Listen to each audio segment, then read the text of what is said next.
Hello and welcome to the Amateur Skeptics Podcast, number 66, Advertising Gone Wrong. I'm your host, Brian Heinesser. Joining me this evening, Ian. Hello, everybody. Mac. Still not an atheist. And Kimberly. He is, he just doesn't quite know it. Hi, everyone. Don't you be trying to Palpatine me. Don't you be saying search your feelings. You want this, don't you? Take down your father's Jedi weapon and strike me down. Oh, man. See, but you brought it up. And I can ask the simple questions, but I won't. Instead, how about some announcements? Straight to announcements. Okay, I'll be quick tonight. On Friday, August 24th, the Denver Atheists are hosting their 1,000 Heathens party at Brooklands. I doubt all 1,000 people will be there, but we're celebrating a milestone that we've reached that many people joining the group. At Cafe Science on Tuesday, August 28th, it's Beatlemania and Beyond. They're not talking about the band. And finally, I can't believe it's actually here, the Atheist Alliance of America Conference will be Labor Day weekend in Denver. Get your tickets immediately, if not sooner.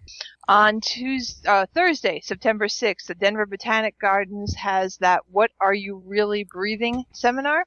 On Saturday, September 8th, the Secular Hub is going to have its Founders Kickoff Party, and hopefully we'll be hearing some really great stuff from the Secular Hub coming up. On Sunday the 9th, the Humanists of Colorado have their monthly meeting. Tuesday, September 11th, the Denver Museum of Nature and Science has Missions to Titan, the enigmatic moon of Saturn.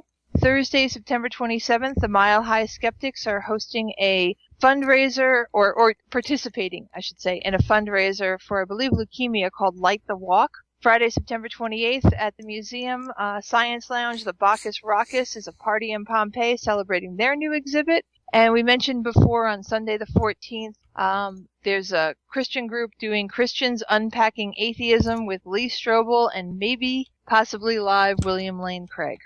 That's your announcements for right now. All right. Come to the conference. I bought my ticket. Good job. Thank you. But so I will be there, and nobody else from the podcast is going, other than Kimberly, of course, but she's going to be working. I'll be working, but I'll sign autographs or, whatever people need. So just come and find me. You'll see me around there someplace or another.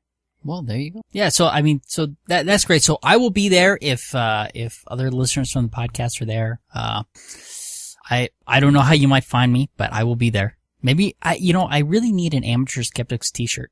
Brian, great. I find you generally refreshing. I thought you found me repulsive. No. Oh, good. Generally refreshing. Maybe you could post a picture and ask for a friend. You know what? That's a good idea. I'll put my face up on a advertisement somewhere. Have you seen me? Will you be my friend? I like it. Has anybody else got anything going on? I went right to announcements. How's everybody doing? Was not this last week and the weekend before I did the Denver County Fair, which was a blast. Yeah, and unfortunately, the cards came in sometime on Saturday, unfortunately, and I just couldn't get them to you. Yeah, it would have been a great place to hand out cards because I talked to the people from Gamma 2 Robotics, which hopefully we'll have on the podcast before too long.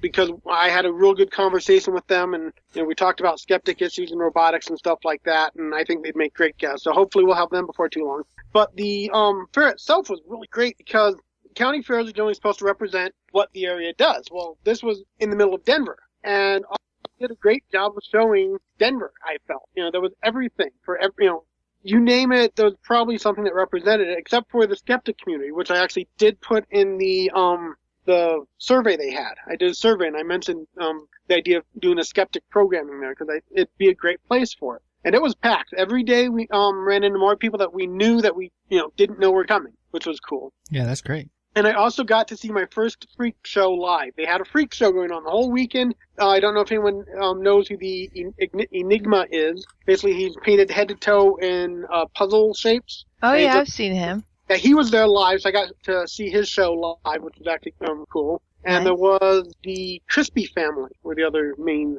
people on that stage. And it was interesting to see the actual freak show live. I've seen the stuff on TV. I know they do this weird stuff, but to actually see it live I didn't think I'd be as entertained as I was. That's great. What other acts did they have in the show? Like I said, that was in the freak show stage. They had other stages throughout. Casa Bonita did some stuff. You know, they had but what other freaks did they have except for the tattooed guy? They had the Enigma, and then they had the Crispy family. Which primarily was the husband-father guy who, my son actually got to staple a dollar bill to his chest. That was the way he ended one of the, he had it looked like 2 different shows, and the way he ended one of them is he said, okay, you guys want to give me tips? You can come up here for, 1s and 5s, you can staple to my chest. If you have a 20, you can staple it to my forehead, stuff like that. And it's like, okay, hey, Quinn, you want to go up and staple a $1 bill to him? I don't think I'd be able to do that. That is great. For a $100 bill, does he have to drop trowel? No, he actually did say that, nothing below the waist and nothing on the neck. Well, that makes sense. Yeah. I just don't think I could hold a stapler to another human being and staple something to them. If they said go, I think I could do it. You could go? Okay. Sure, I can do it. Quinn can go. So Quinn did it. That's awesome. Yeah, but Quinn is kind of the red stapler from Office Space. Quinn's a bit of a sadist anyway. I mean, let's face it. But they had contests throughout the whole thing for all sorts of things. I was in the Sci-Fi Name That Tune, and I did the Geek Trivia, although the Geek Trivia went in some weird places because, I'm sorry, your average sci-fi geek is not going to know that much about sports. And there was sports and a few other things in there that seemed way out of place. But the boys did the costume contest. They also did a cupcake decorating contest. My wife got drafted into the speed texting contest. She finished second. I'm the only one that didn't. Everyone else got a ribbon. I'm the only one that went home without a ribbon. But they had speed battleship that my boys did. They did spelling bees. They basically tried to do a county fair thing, but expanded to fit with a suburban area like Denver. And so, you name it, they probably had a contest for it. All right. Speed battleship is not that hard. What you do is you take a shotgun shell, you load it with red pegs, you aim it at the board from above, and you tell everybody clear. No, do not play Battleship with Sean. I had a great conversation with my parents a couple weeks ago. I spent about a half hour talking with them about their favorite movies and what they thought of modern movies, what they thought of remakes and things like that. Had a really good conversation with them, recorded it, and I posted it up on my blog page, which there is a link to Primordial Badger's Media Horde on the Amateur Skeptics main page. All right. I don't have much going on. I got a new server at work that's been occupying all my time. Wow. That is really super boring. It's not super boring. Oh. It's been awesome. awesome. That's what I meant to say. I've had to, get it all configured on my network and get everything talking to each other. And then it's part of my cluster, so I had to add the node in. And then I got that up and working. And my boss is really happy that that's working. Now see, you say you have a new server at work that's taking up all your time. If you work for a place where there's computers, it's boring. If you work for a place that, say, has waitresses, then you're possibly having an affair. Oh, okay. Well, I don't. It's just computers. I made Apple. I made our. And it's sexual harassment. I made peach cobbler. That was fun. That was good. We got because we got all the the Colorado peaches. Everybody's selling these things. They're so good. So the peaches are plentiful, but it's hard to find the shoemaker to put in it. There's just not that many people in that profession anymore. Unless every time somebody makes peach cobbler. I found 3 cobblers, and so those people won't be making shoes anymore. Have to get elves to do it, I suppose. Yeah. Insert cricket. Third world yeah, children. Exactly. Okay. All right, so our main topic tonight is advertising gone wrong. By the way, if anyone here is in advertising or marketing, kill yourself. Thank you. Just a little thought. I'm just trying to plant seeds. Maybe one day they'll take root. I don't know. You try. You do what you can. Kill yourselves. Seriously, though, if you are, do. No, really. There's no rationalization for what you do, and you are Satan's little helpers. Okay? Kill yourself. Seriously. You're the ruiner of all things good. Seriously. No, this is not a joke. He's going to be a joke coming. There's no fucking joke coming. You are Satan's spawn, filling the world with bile and garbage. You are fucked, and you are fucking us. Kill yourself. It's the only way to save your fucking soul. Kill yourself. seeds. This is like Ian's like little pet that he's put together here. And it's like he put all these up here and they're like this mystery that we're supposed to figure out. What doesn't Ian like about this advertisement? Well, so first off, I'll admit, then probably, the whole discussion will be a lot more about opinions on the advertising because, and that's, an important thing with the advertising is how people take it. So to me, it's legitimate to discuss my opinion on what went wrong with this advertising. Whether or not everyone agrees, that's a whole different thing. But advertising hits everyone differently, and some people register to certain things better. I admit that. And obviously, these are examples I came up with that bothered me some way or another, right? That I look at and say that didn't quite work the way they seem to think it is. So, like I said, I openly admit, these are my opinions. They are what had these advertising that I put on here triggered something in me that said, no, that doesn't work. That bothers me. Okay. So, Well, so I mean. First, yeah, Sherman-Williams. What is wrong with Sherman-Williams? It's their slogan, or not their slogan. It's their emblem. Okay, their logo. Their slogan is "Paint the World." Their logo is the Earth with a bucket of red paint being dumped on it. The first time I saw that, I'm like, that is disgusting. Is it because it looks like blood?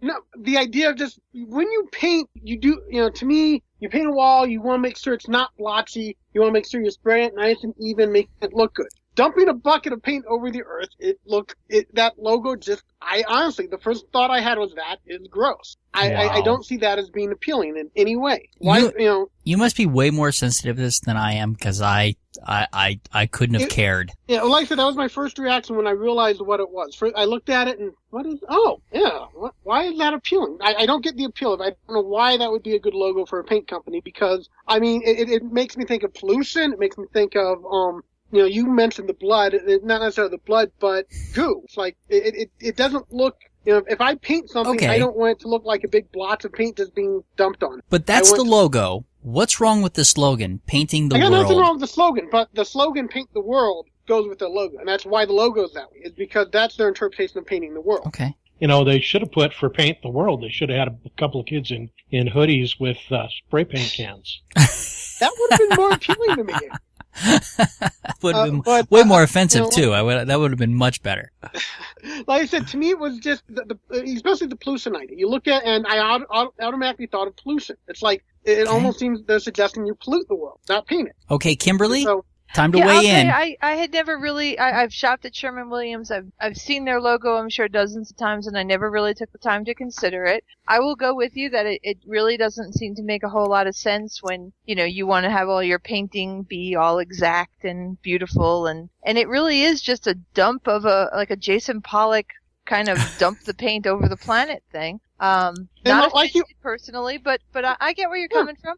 Well, I did notice it many times. I know I'd seen it, but I never noticed. And one day I really just looked at it and looked like, okay, what is this? Oh, wait a moment. And it hit me. It's like I every time I've seen it since then, I've gotten the same feeling. It's like that just doesn't work for me. So. Okay. I have to say, it does have one of those kind of like, so they went through a whole bunch of different options, and some, marketing companies said, oh no, this is the one you want to go with. This is going to be hot. Yeah, I hear you. That's odd.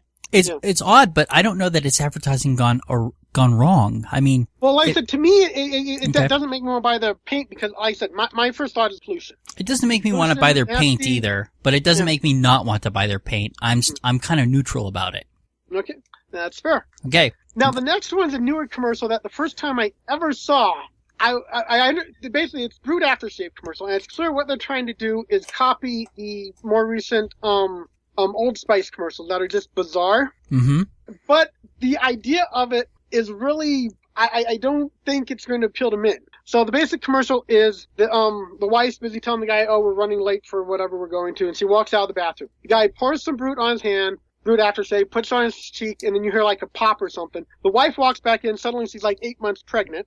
And she's like, what the hell did you just do? Then, in the the short version cuts off pretty much there. The long version actually goes to show that the dog and the goldfish are also pregnant as well. And I'm trying to figure out what man would want to have an aftershave that makes every female thing in the house pregnant suddenly. Well, the look on his face, too. Is male or female. Well, it's true. We But, assume the dog is. right, but the guy has this very, very proud look on his face. Yeah. He's very proud of himself for this. Which to me gives the wrong message as well. I mean, right now we're trying not to get this idea that being a man is about knocking everything you can up. That's way the wrong message. I'm sorry. And also, personally, me, if I'm going to knock something up, I want the fun of actually doing it. I don't want it just happen without any pleasure for me. So, Well, you don't know that putting on the aftershave wasn't pleasurable for him. I didn't get the impression he had an orgasm doing it. But once again, it doesn't make me want to buy Brute, but it doesn't make me not want to buy Brute. I mean, I found it quite humorous. But it doesn't, once again, tell me really anything about the product. Right. And, I'm not gonna go out and buy Brute because of this. Now they had the other commercial that I found a whole bunch of them, the Essence of Men commercials that they did in the 90s with Kelly LeBrock and stuff like that. At least those were sexy. Those were sexy, but once again, had I a mean, what does it approach to 'em. really tell you? I mean, at least we knew at the end of that commercial that Kelly LeBrock liked the smell of Brute. And that was something. Yeah, you were talking about the Old Spice commercials, and I like those commercials. I know now what the smell of a man who looks like him is the smell of. Well, you put a real weird one in here, that the vintage High Karate. I didn't watch That this. was I didn't get to watch the this. whole advertising campaign for High Karate was an aftershave so good and so strong that you would have to fight women off with karate after using it. And that says so many wrong things. Yes. Yes, it does. When did this one come out? It looks like the High 60s. Karate, I don't think they've made it since the 70s. It's an old one. You look at that 60s or 70s. Yeah. Yeah, but I mean, was it supposed to mid-seven- be retro or? This is a retro commercial. This product has not been made since the 70s. Okay, but let me ask you this. I mean, when you're selling something because it smells good, and perfume commercials have the exact same problem, is that these commercials are just bizarre, and it's like, what's so special about this perfume? How do you sell smell in a commercial? And I think that they've had difficulty trying to come up with a model that works for selling smell. Haven't they? The next, I just moved the Axe ones up, if you notice, because that actually covers both of what we're talking about right now. Yeah. And I felt they did some great ones that did that, where the guy would spray the Axe on, walk through, and all the women would just flock to him. Right. They did a whole series like that, and those were good. But the one I put They on were? here, what? They were? Well, they were good in expressing, it's not like the karate ones where they're getting to beating up the women. It's getting into, if you smell this good, women will flock to you. Okay. And it's like, okay, that's Right, understand being attractive. That was kind of their advertisement. Okay, Yeah. and But then, this one I put up here, the Susan Glenn commercial. yeah, this was weird. You watch it, you get to the end, and you have no clue what the hell you just watched the commercial for. And then it says Axe on the end, but you're like, wait, what is Axe? What? And, like, you really are, at the end, hey, they hired Kiefer Sutherland. What a great thing to have him do. What the hell did he just do? Right, because it doesn't say anything about the product, and at the end of it, you're like, well, that's great. You were an awkward, high schooler like all of us. So, good for you. Well, and I only know a handful of teenage boys, like my nephew and Stace's kids and stuff like that. And I do have to say, they all use Axe. They've all bought into it. I don't know if it's on that commercial or just their other commercials, but without fail, they all use the hell out of it. I bet it was the one batch. Like I said, they had that batch that I could see why guys might go out and try it, because it was saying, you put this on, all the girls will flock to you. They can't keep their hands off you. They'll rip their clothes off for you and stuff like that. It's like, okay, you get the right teenage boy, those ads are going to speak to. Right. But they showed it was a body spray, and they showed it being used, and they showed women catching the scent and being attracted to it. And so, Right. that had the A to B to C kind of thing. It showed a logical progression, whereas this commercial you put up here is just kind of a lot of gibberish. It's just a lot of weird imagery, and it doesn't really say anything about the product, as you said. I think the point of it, though, is to put something memorable in people's minds and put the name Axe on it so that they know what they're looking for. Yeah. Well, But you that's- barely even yeah. remember Axe. It's right at the end and it just comes in, and by the time you get there, you're not that interested. But this is product recognition. When you walk into the store and you see Axe, you're gonna you probably think about this strange commercial. Kiefer Sutherland weird Yeah. commercial. Yeah. But that's the thing. I don't associate because they didn't. The axe was only at the end. I don't think they did. They connected you enough to it. I don't know. I don't spend a lot of time on that aisle. It's like I go straight to the thing that I want and get out of there. All right. Well, next here we have what I always thought were disturbing commercials. But they're so I good. agree. And that's the Burger King Wake Up with the King series, where basically the guy wakes up. He's in bed still, and they're in the Burger King, which is, I don't know who thought that look worked, because I always thought that King outfit was just disturbing with that permanent... The permanent grin? Yeah. Ronald McDonald is actually relatively comforting next to that. Yeah. On the one hand, I am happy that he wasn't spooning the guy. On the other hand, the fact that he's staring at him with those vacant plaster eyes, is like a dingo watches a young child sleep. Okay. And what does it say about the guy that actually accepts food from the king then? I don't know. He kind of shies away at first and, okay, I'll take the food from you, Mr. Strange Man, with the big funky smile that's kind of getting a bit disturbing with his staring at me. I'm not so sure I agree with you about the Ronald McDonald thing, because if you wake up in your bed, do you want the king or rapist clown? But McDonald's never made the mistake of putting Ronald McDonald in anybody's bed. Well, that's true. Can I have to say, this commercial did turn me off from Burger King for quite a while. Did it? I mean, I remember watching this commercial and being like, that is so screwed up. I'm not patronizing that. If I have to take a food icon in the bed, I'm going to Hooters. Excellent. But at least even when they sell foods, it's a one with a big old hamburger. All right, so tell us about the Caveman series, Ian. Yeah.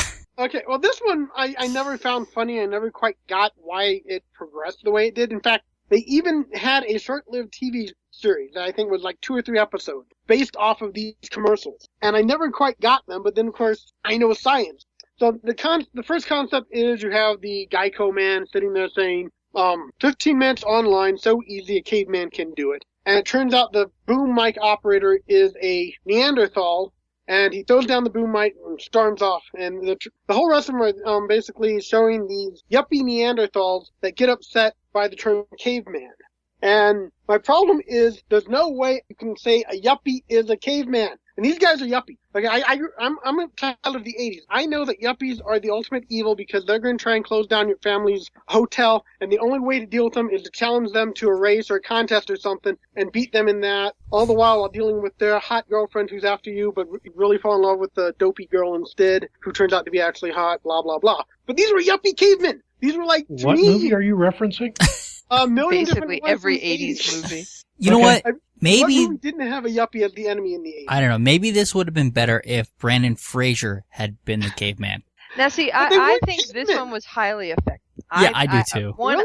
I really liked it. I thought they were funny. I liked how they kept progressing with it. I was sick of the gecko and needed a break, so I thought that was good too for the company. They gave a different image. And I thought the idea, that somebody, everyone tried, because it came out in, the late 90s, right? Where everybody's trying to be as PC as possible. And so you try to say anything that doesn't offend anybody, and that's so simple a caveman could do it. Who could possibly be offended? And it's a caveman. I'm not saying this is like the highest brow humor, but I thought it was cute. And then, I love the one where he goes through the airport. I think because the music is so great.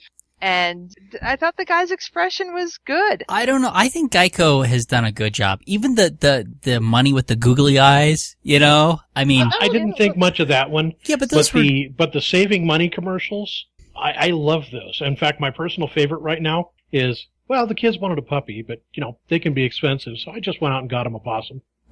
I haven't seen that. You need to see that. You absolutely need to see that. I will put that up on the document. Oh, okay. I watch Hulu Plus all the time, and they have a Geico commercial where they do the whole, saving money thing. And so they get a rescue panther instead of a security system. I love that one, too. Okay, so then you have to tell me, what the hell does the guy say? It's two different... What he's saying when you read his lips and what he's saying in the commercial are two different things. Okay, give me either one, because I can't figure it out. I think that what he's saying in the commercial, what it sounds like to me is he's saying, I think I'm safe. But what it looks like he's saying when you read his lips is, I can't sleep. Yeah, either one, I don't like it. I see it almost every damn day, and I'm not a fan of it because I don't know what he says, and that bothers me. But I think that we can say Geico has had more hits and misses. I agree. Okay, so Ian loses on Geico. Move on to GameFly. My defense is you're indefensible. No more cavemen than we are. The joke doesn't work for me because I don't. A caveman is not a yuppie living in a penthouse. So what? You're taking it way too seriously. Everybody knows that there's no cavemen around. That's the humor of it. And you don't. You're wrong. I didn't find it funny. You're wrong. Or joke that failed on every level, over and over again. They never made You're it wrong. more interesting. They made it more and more boring by bringing it up again and making the cavemen less and less desirable, or the Neanderthals less and less desirable every time. Ian, you're wrong and more wrong the more you speak. All right. I just put that Geico saving money commercial up there. All right, well, I'll have to watch that later. I can't watch it. Why we're... It is brilliant, though. Okay. I will watch it for sure. So tell me about why you're upset with GameFly now. Okay, well, the GameFly has a new ad campaign where basically people are trying to sell back their video games to the stores they bought them from and are overreacting over the fact that they can't get the price they paid for them back. And what bothered me here, not only the overreacting, especially on you have a kids one and the adult ones. In the adult ones, the adults are basically wrecking the store just because they're only being offered $9 for a video game they paid $60 for. But the thing is, video games depreciate in value pretty much like a car does. The moment you take it out of the package, the value has just dropped considerably. And if you don't understand this, you don't quite understand how commerce works. Right. To actually go and think that they're going to come back to the store and expect to get all their money back. No. Used video games generally sell for about $20. So they're going to only offer you about half that, $9. Okay, the whole thing makes sense to me. That's basic economics. But so the point of the commercial is actually that violent video games cause people to commit violent acts? No. That is Here's the fact they don't understand economics. Here was my problem with these commercials is that we were talking about two different types of revenue models, right? One company was selling used games, and the other was renting games, new games to people. They're two different revenue models, so that they are trying to make a correlation between, and it doesn't work. No, it doesn't. But it does. It plays off of people's frustrations, and that's really what they're trying to do. They're essentially trying to fearmonger. Yeah, I know. Yeah, I know. Frustration monger. I agree. Again, I think highly effective. I mean, the reason they're saying you should rent games is that it is a losing money proposition to buy them. Well, and they're right about that. I mean, they are. Yeah, and I think absolutely. I mean, again, not my favorite commercials in the world. Certainly not offended or anything like that. Ian, you really do think about stuff a lot more than I do, and that's great because people need to think more than I do. Well, it was mostly the overreacting in them. I mean, the grandmother starts screaming really weird for no apparent reason. The people thrash the store. I'm like, okay, if they're that worried over not getting the money back, why are they doing things that are going to get them thrown out of the store or arrested or, like this overreaction doesn't quite work, especially nowadays. I mean, if you want to make a little more money, go on eBay, try to sell it there. Go on Craigslist. There's ways you could make more money than what they're offering. But they're trying to go for a shift. I mean, because Brian really nailed it. Invest in a shrink wrapping machine. Yeah, a shift. Yeah. No, I never opened it. It's kind of odd. Yeah. So they're trying to show why you should do it. Yeah, but to me, it's common sense. I've known this since I was a kid. It never occurred to me that, I should take it back and try and get my money back. No, if I take it back, I'm going to sell it as a used game and make next to nothing. I understood this from such an early age, I guess. Okay. That to watch these commercials, I'm like, why do these adults not understand this? Have they not lived in the real world long enough? All right. So you've known this since you were hatched. We get it. Let's move on. I totally get where you're coming from. I've just never applied this much brain power to commercials. I don't apply the brain power to it. I see it, and this is just what instantly occurs to me. I don't go into deep thinking, believe it or not. It's not like I sit here and ponder these. But most of what I'm going off here is the first response I have to these commercials. Ian probably has He probably has the same part of the brain that I do, but mine is purpose toward remembering movie quotes, and his is purpose toward analyzing commercials. But actually, that's an interesting point, that Kimberly, you don't think about them as much. I think that people don't think about advertising enough, and that's why they can get away with some of the stuff that they do get away with. Sure. Oh yeah, I have no doubt about that. And like I say, just how my mind's wired. However it's wired, most of the time, if I see a commercial, I don't think about, but something simple will trigger in me like, oh my God, that's stupid. And that's what, that's the example in all these. Is just whether or not other people see it, something in them triggered on me. And I just, bothered me. And the next one is the best example, Old Navy. I will not shop at Old Navy. Ian, I just want to say, I don't know how you're wired either, but I would have your negative ground checked. But the first Old Navy commercials that came out here, I just watched them and thought, my God, this is insulting. What was that woman's name? Every old celebrity that's come along. No, the original ones, wasn't that... what was her name? That blonde... Morgan Fairchild? Yeah. Those are the first ones I remember. Yeah, that was... I have to take issue about Old Navy being where celebrities go to end their career. They use Fred Willard now, and he's trending. Fred Willard is hot.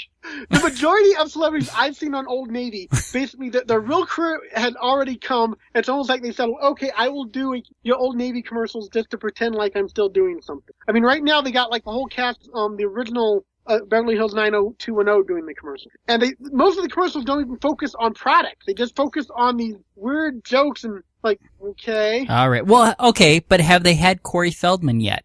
I don't know. It's hard to keep track of who they have. Well, if they haven't, they haven't Corey hit bottom. Feldman, the one who died? That was the other Corey. No, it was the other Corey. That was Corey Haim, right?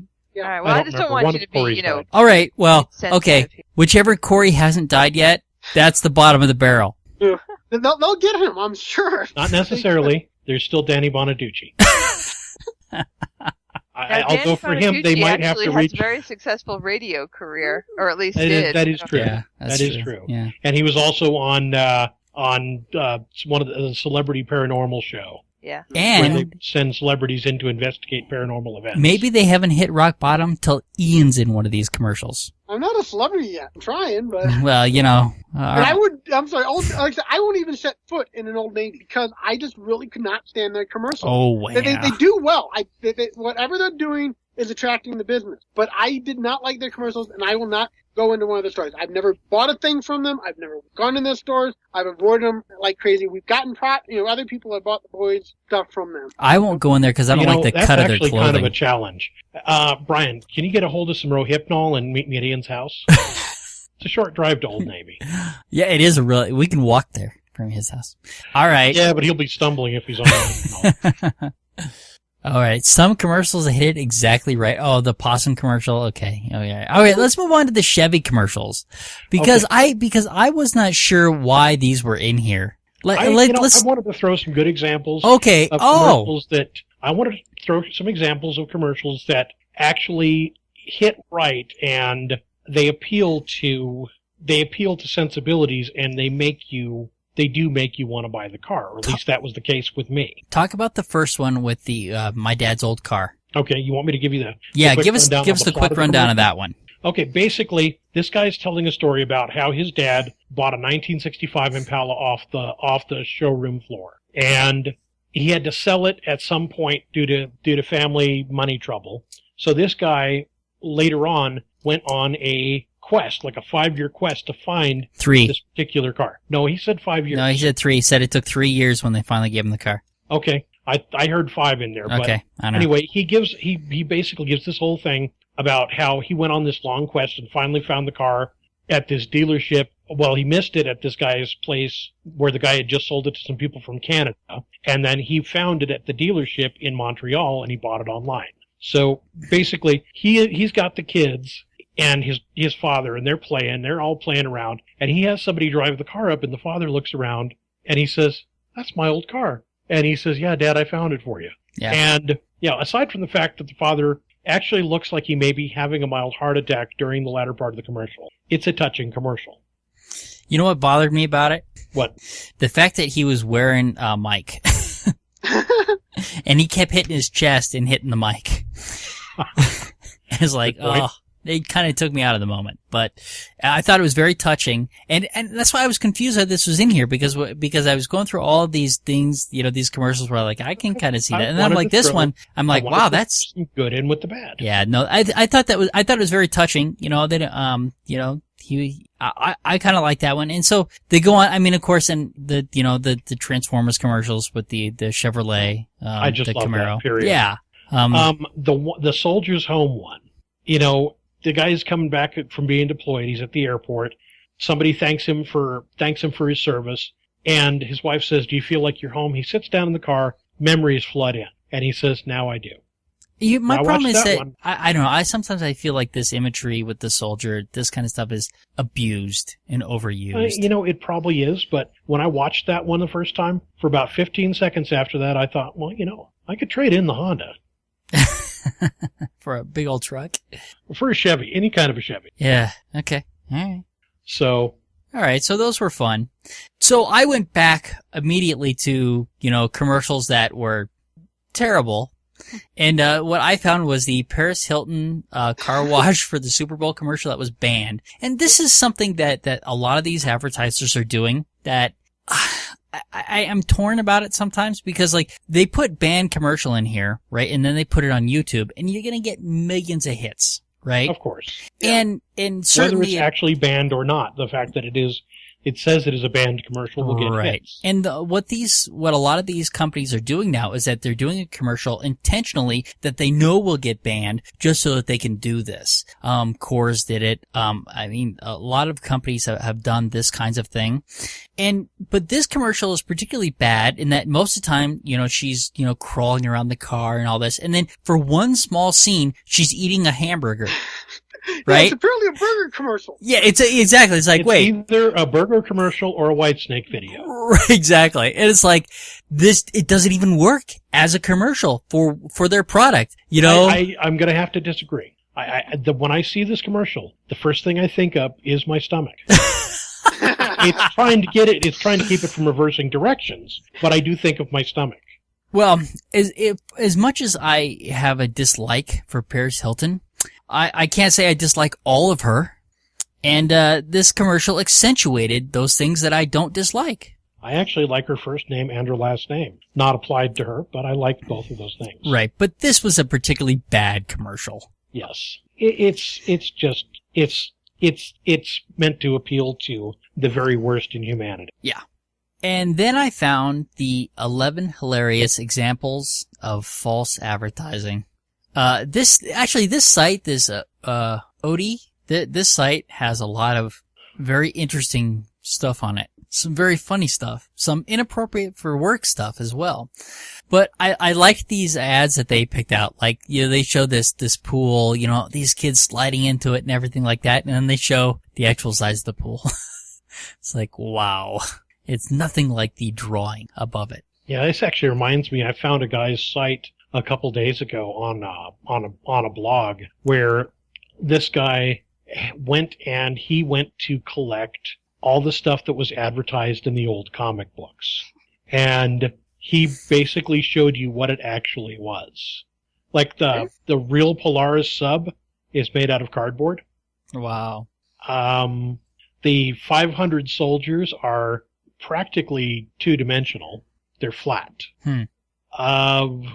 Just the X-ray specs were 2 pieces of cardboard with feathers sandwiched between them so that you'd get kind of an effect like you were seeing through things.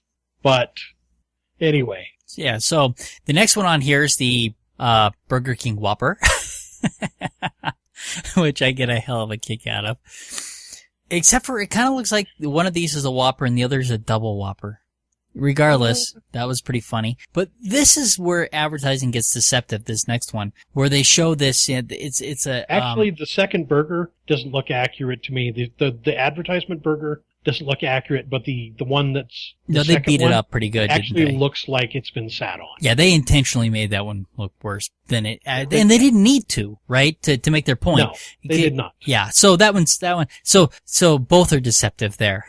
You ever seen a movie called Falling Down? Yes, I have. I love that scene in the Whammy Burger where he gets his burger and he's like, this looks nothing like the advertisement. Yeah. So this next one is for a Hyatt hotel where they have, where they show they take a picture and they show the Hyatt, and then they brought the Capitol much closer to it. So the picture up top has clearly been edited, and then they show the actual distance down here.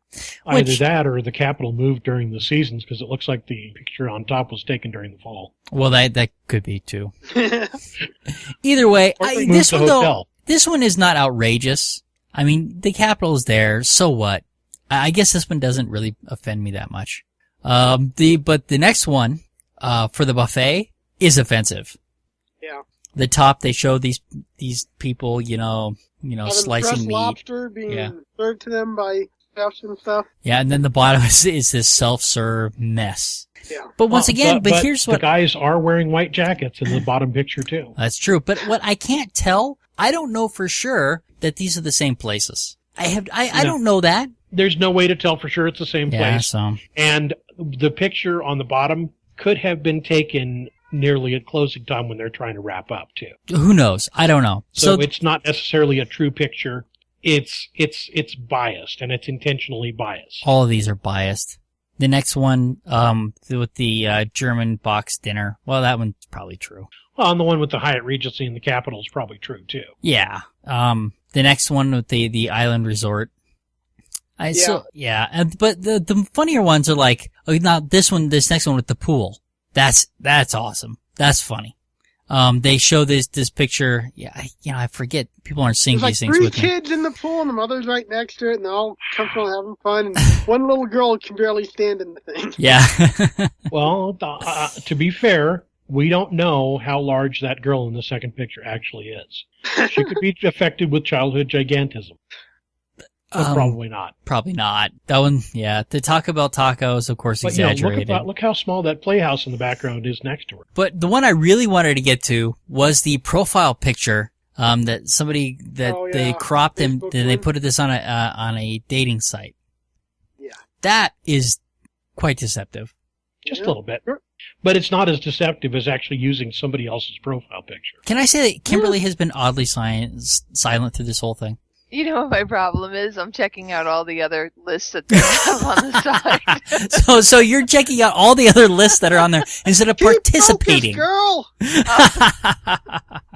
All right, now this number 10, I very much doubt that is a typical cookie out of the box. Probably not.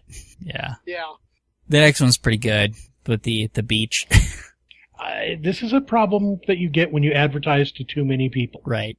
Because everybody wanted to come to the secluded beach. Regardless, but even though this is not their best list, this site has some other excellent lists. Actually, Brian, that doesn't even look like the same beach. I don't know. Well, the trees It's got different colored sand. The trees are taller. The sand is hard to tell because you don't know. 2 different cameras took those photos. The chairs look very much the same. You can't say it's the same. You can't verify it's the same beach. You can't say it isn't. Yeah. Yeah, I don't know. That one, like I say. Anyway, the site has a whole bunch of better lists, as Kimberly has found out. So, and the other thing that I wanted to talk about was, I hear a lot of advertising, when I'm listening to, the paranormal radio shows that I listen to. And one of them is for like a whey protein, and I couldn't find it. And he makes this claim that, all these illnesses are also correlate with a lack of glutathione. Albeit, then he never says that an actual lack of glutathione caused any of these problems, and probably has never been connected to causing any of these issues. But he just makes a correlation that they're lacking. And of course, their whey powder's the best. But we see this a lot, especially with advertising for alternative products, and homeopathy is, of course, one of the worst offenders in this. And that when you go to buy that, it will have an FDA label on it, right? And people that probably don't read much past that, it hasn't actually been certified by the FDA, but they can sell it as such. And so this one pharmacy that I found online that was selling homeopathic products, they said that they ship these products. Products are shipped from their FDA registered facility. And so I just think that these kinds of things are highly shady because they're not really endorsed by the FDA.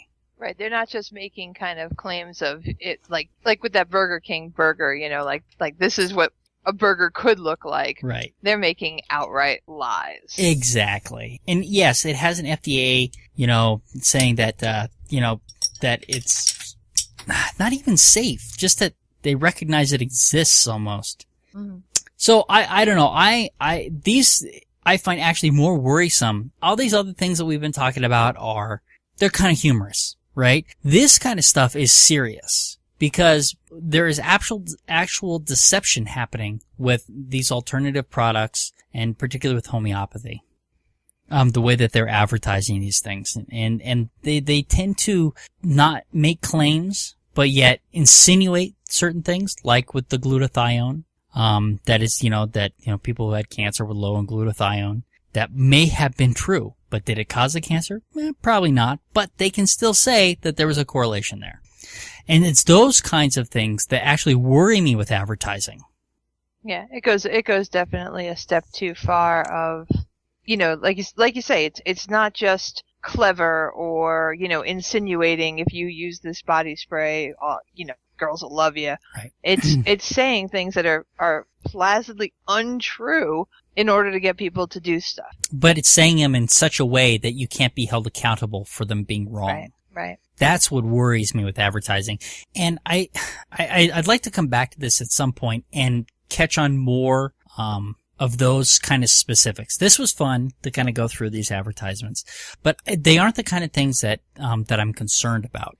I'll mention real quick, there's a great old British movie from probably the late 80s or early 90s called How to Get Ahead in Advertising. Very, very weird, disturbing film. But kind of talks about how some of the, in the saner kind of scenes, because it really does get crazy, they talk about how, people write news articles and stuff and say, they arrested these people and they found a bag that may have contained cocaine. And he's like, with those kind of words in there, it may have contained peanut butter. It may have contained the Holy Grail. Right. It may have contained anything, but once they put in that it may have contained cocaine, it has changed the reading of that article and the conclusions that you bring to it immensely. And in the same kind of way that these kind of FDA kind of claims, they skirt the law, but they suggest something to you that's a very easy conclusion to come to if you're not really being extremely diligent in your review of what you're talking about. We didn't even get into tobacco advertisements and how they're targeting young people and some of the stuff that they're doing that's incredibly shady. I think we could find a lot of the same kind of things with alcohol, but not to the same extreme, I think. Alcohol is, I think, easier to sell in a lot of ways, but cigarettes... Yeah. So, and we didn't even touch on any of that kind of stuff. All right. So, is there anything else, guys? Anything else? Actually, Ian, is there anything else you need to say? Because this was, your moment to vent. I expressed my opinions and we had good discussions. That's the main point of it, I think. And you found out you were wrong about some of these things. Uh-huh. Yeah, I still don't agree with that. All right. Well, if you had to pick your favorite commercial of all time, the one that you remember to this day.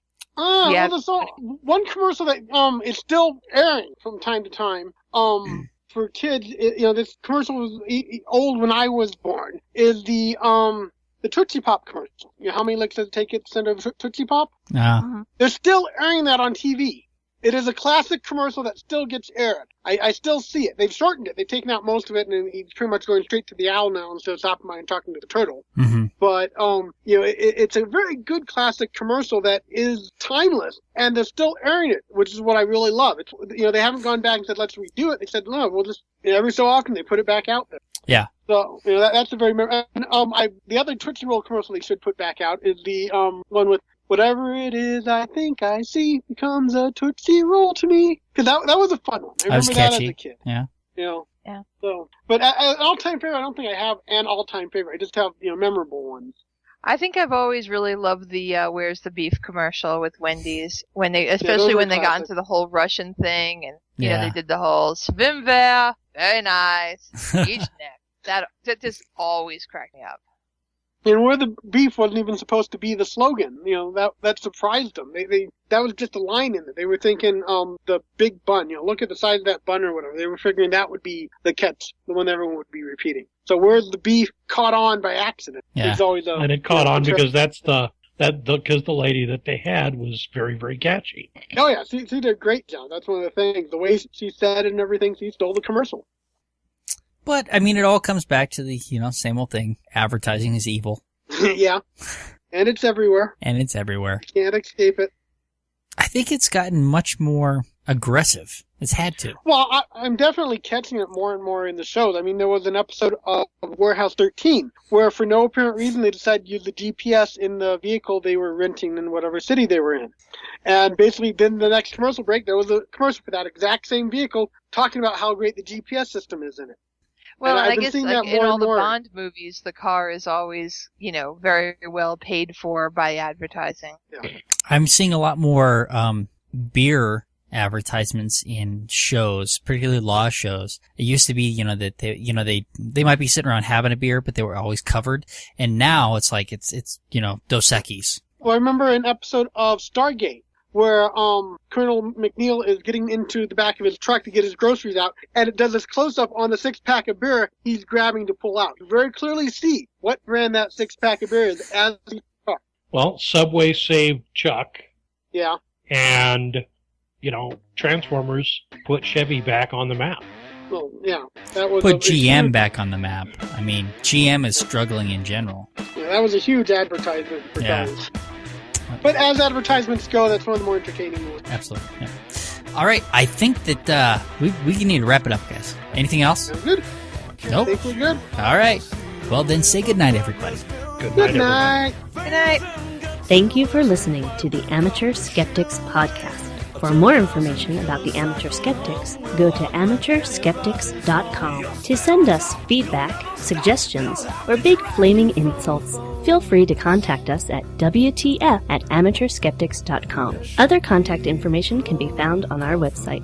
You can leave a voicemail for the Amateur Skeptics podcast at 720-295-7785. Music for this podcast was provided by OFM. To find out more about OFM, go to myspace.com/OFMHQ. This podcast is released under a Creative Commons, No Derivatives 3.5 license. Thank you for listening to the Amateur Skeptics podcast. Amateur Skeptics website, Facebook, and podcast album art is provided by and copyright Shadow Knight Digital Portraiture. Larger prints or custom pieces are available upon request.